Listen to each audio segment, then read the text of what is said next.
이원하 변호사의 사건 X파일. 10길 물속은 알아도 한 길 사람 속은 모른다는 말, 여러분은 얼마나 공감하시나요? 특히 평생을 함께하기로 한 나의 배우자가 알고 보니 내가 알던 사람이 아니었다면 여러분은 어떻게 하시겠습니까? 당신 이 사람이 누군지 알아? 제 남편이라고요. 이 사람을 죽였어. 범죄자라고. 무슨 소리예요? 내가 12년을 같이 살았어요. 당신이 속은 거야. 당신이 뭔데? 내 남편은 내가 잘 알아요. A씨와 12년이라는 세월을 부부로 살아왔다는 여성 B씨. 남편이 살인을 저지른 범죄자란 사실을 알게 된 건 제법 최근의 일이었습니다. 이 사건에서 특히 주목할 만한 건 A씨가 B씨와의 결혼을 통해 한국 국적을 취득한 외국인이란 사실이었는데요. 참 놀라운 일이죠. 도대체 살인죄까지 저지른 외국인이 어떻게 한국 국적을 취득할 수 있었던 걸까요? 이원하 변호사의 사건 X파일, 오늘도 법을 둘러싼 여러분의 궁금증 풀어드리겠습니다. 안녕하세요. 저는 변호사 이원하입니다.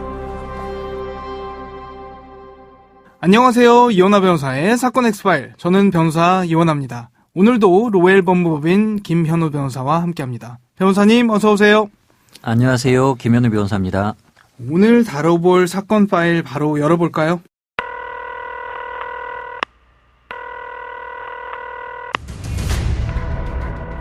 사건은 보이는 것보다 가까이에 있다. 변호사의 눈으로 냉철하게 바라본 사건 사고. 이원하 변호사의 사건 X파일.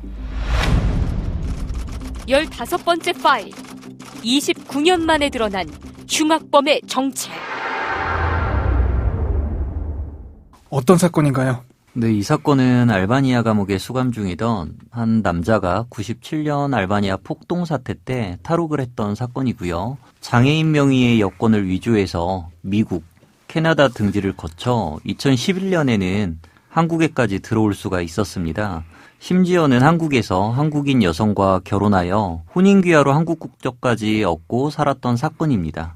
알바니아에서 어떤 범죄 저질렀습니까?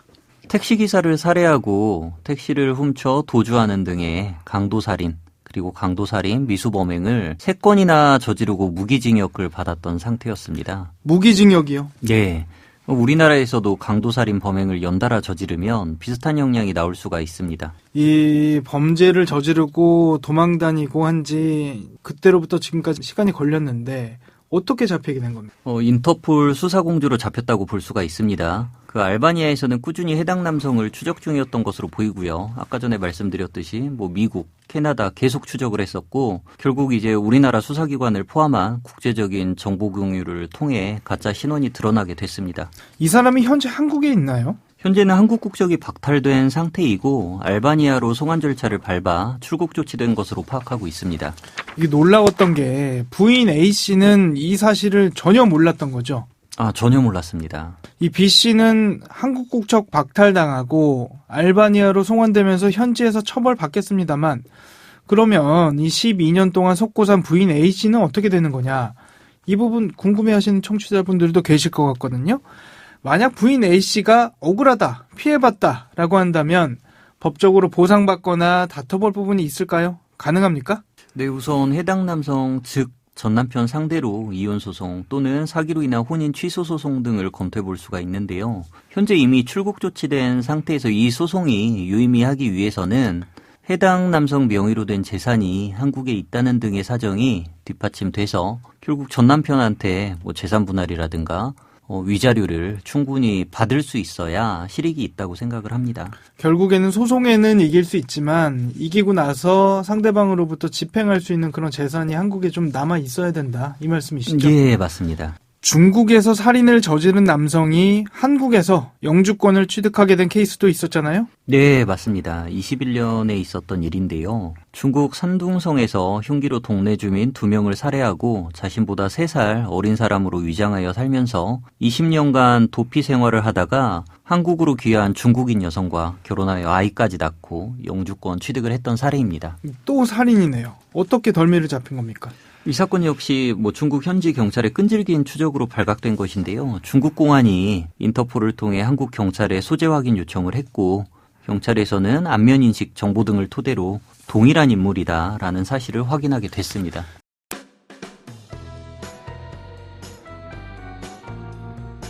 변호사의 눈으로 범죄의 재구성. 이원하 변호사의 사건 X파일.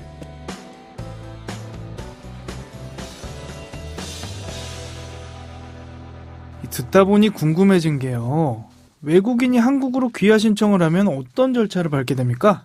귀화를 할 수 있는 방법이 여러 가지가 있습니다. 우선 일반 귀화가 있는데 5년 이상 거주자를 대상으로 하는데 영주권을 가진 성년이 품행이 준수하고 그리고 생계 유지할 수 있는 능력이 있어야 됩니다. 국어나 풍습 등 한국에 대한 기본 소양을 가지고 귀화 허가가 우리나라의 안전이나 공공복리를 해치지 않는다는 점이 인정돼야 합니다. 최종적으로는 법무부 장관이 허가 여부를 결정하게 돼 있어요.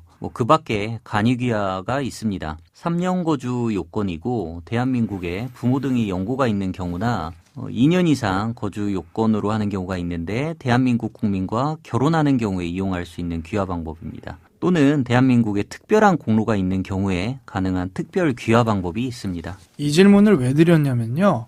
처음에 살펴본 케이스의 경우 알바니아에서 살인을 저질렀다는 이 남성이 한국에 들어올 때 명의를 도용해서 들어왔다는 거잖아요. 첫 번째로 이걸 걸러내지 못했다는 게 참 놀랍고 두 번째로 놀라운 것도 뭐였냐면은 이분이 A씨와 결혼하면서 한국 국적을 취득하지 않았습니까?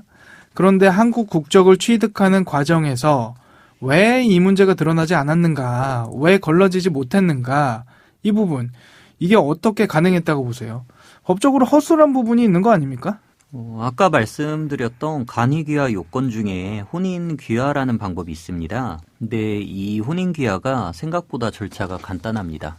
그러고 보니 앞서 살펴봤던 알바니아 탈옥수 사건도 혼인귀화였죠? 네, 그렇죠. 보통 영주권을 가지고 있는 사람을 대상으로 귀화 심사를 하기 때문에 영주권 심사에서 한번 걸러지는 게 있는데 혼인을 통한 귀화는 그런 게 없고 일단 기간 요건도 짧으니까 악용이 쉽다고 보이는 거죠. 그리고 알바니아인 케이스나 중국인 케이스 모두 범죄자들이 다른 사람의 신분을 도용해서 한국에 입국한 경우에요. 해외 신분 도용 여부나 범죄 경력 여부 등이 모두 해외 자료가 있기 때문에 국내에서는 자세한 조사가 쉽지 않다는 문제가 있는 거죠. 특히 중국은 우리 같은 주민등록제도로 호구부라는 제도를 운영하고 있는데 그게 부실합니다. 심지어 국내에서 범죄를 저지른 다음에 중국으로 추방됐다가 중국 내에서 신분 세탁을 하고 다시 한국으로 입국한 사람이 130명이나 적발된 적도 있어요. 거기에 그치지 않고 다시 한국으로 귀화까지 한 범죄자들도 상당수 적발이 되었었다고 합니다. 그중에는 대치동에서 가사도우미 했던 사람도 있다고 합니다. 물론 과거에 범죄를 저질렀다고 해서 무조건 절대 귀화해서는 안 된다. 이건 아니라면서요. 네, 국적법 시행규칙에는 금고형 이상 집행유예를 선고받은 사람은 집행유예가 종료되고 7년이 지나지 않으면 귀화를 불허하고 있습니다. 서울행정법원에서 대만 국적의 왕모 씨가 법무부 장관을 상대로 국적신청 불허가 처분을 취소하라며 낸 소송이 있었는데 재판부는 한 번이라도 범죄 전력이 있으면 평생 귀화 허가를 받을 수 없다는 기준은 가혹하다. 그리고 귀화 신청자의 품행이 단정한지는 범죄의 내용과 횟수, 그리고 범죄일부터 귀화 신청까지의 기간 등을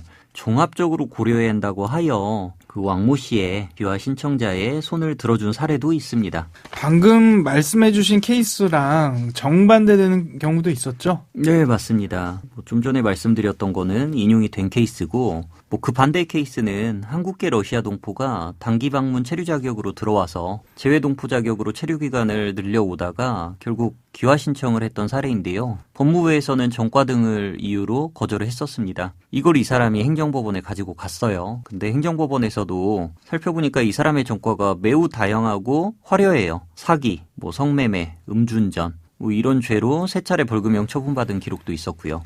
귀화 신청하던 해에는 또 아동 청소년 성매수로 징역형 처벌까지 받기도 했었습니다. 그러면은 그거는 근데 아예 요건 충족 자체가 안 되는 거 아닌가요? 네, 맞습니다. 법에 따라서 국적법 시행규칙에 금고 이상 집행유예 선고받은 경우에는 집행유예 끝나고 7년이 경과해야 허가를 받을 수 있는데 애초에 요건 자체가 충족이 안 된 상황인 거죠. 귀화를 신청할 때 본국에서의 범죄 경력 증명서를 제출하게 돼 있잖아요. 그런데 이걸 본인이 숨기고 안 내면 알 방법 없는 거 아닌가요? 시스템이 어떻게 돼 있습니까?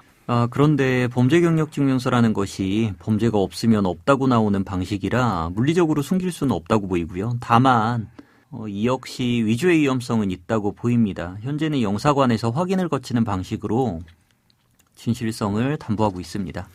그런데 이 자칫 이런 케이스를 소개드렸을 때 외국인 혐오, 특히 한국 귀화를 선택한 외국인들에 대한 부정적 시선으로 이어지진 않을까 하는 우려도 드는 게 사실이거든요. 그런데 오늘 이야기 나눈 사건들 정말 특수한 아주 소수의 특이 케이스잖아요. 맞습니다. 반드시 외국인이 위험하다는 식의 시선은 바람직하지 않고요. 제도적으로 귀화가 신분 세탁의 도구화되는 것은 막아야 하니까 여러 가지 안전장치들을 마련해 두는 것이 필요해 보입니다. 예를 들어서 우리나라에 거주를 할 외국인 같은 경우에 입국 시에 지문을 확보한다든지 하는 방법이 있을 것 같습니다. 그럼 범죄자의 귀화 문제 여기까지 살펴보도록 하겠습니다.